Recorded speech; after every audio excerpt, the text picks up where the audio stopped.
சமதி அம்மா, வாங்க உக்காருங்க. ஏதோ அவசரமா பேசணும்னு கூப்பிட்டீங்க, என்ன விஷயம்? எல்லாம் உங்க பொண்ணை பத்தி தான்.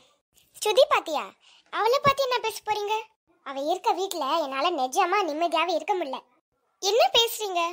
நான் நிஜமா தான் சமதி அம்மா சொல்றேன். என்னோட பேச்ச கொஞ்சம் கூட அவ கேட்கவே மாட்டா. அவ இஷ்டத்துக்கு ஆடுறா. எனக்கு பிடிக்கவே இல்லை. சின்ன வயசுலேருந்து செல்ல கொடுத்துட்டு வளர்த்துட்டோம், அதனால தான் அப்படி இருப்பா. நீங்க சொல்லுங்க, அவ கேட்பா. நான் எப்படி சொல்ல முடியும்? உங்களுக்கு அவளை கேள்வி கேட்க எல்லா உரிமையும் இருக்கு, நீங்க கேட்கலாம். என்னாலலாம் என்னோட கௌரவத்தை அப்படிலாம் குறைக்க முடியாது. ஸ்ருதி அப்படி என்ன பண்ணா? நான் ஏதாச்சும் ஒன்று சொன்னா அதுக்கு நேர்மாறா தான் அவ பண்றா. ஆனா அவ அப்படிலாம் பண்ண மாட்டா.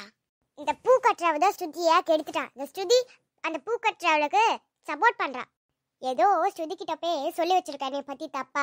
அதனால தான் ஸ்ருதியும் இப்போ மீனா கூட சேர்ந்து என்னைய கொஞ்சம் கூட மதிக்கிறதே இல்லை. நான் அப்பவே நினைச்சேன், இந்த வீட்டில் ஏதாச்சும் பிரச்சனை வந்ததுன்னா அது கண்டிப்பா மீனால தான் இருக்கணும்னு.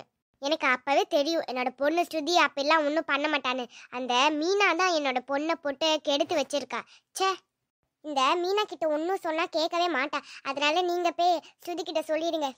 நான் எப்படி சொல்ல முடியும்? உங்களுக்கு தான் ரைட்ஸ் இருக்கு. நீங்க அவளோட மாமியார் தானே, அப்புறம் நீங்க கேட்கலாமே.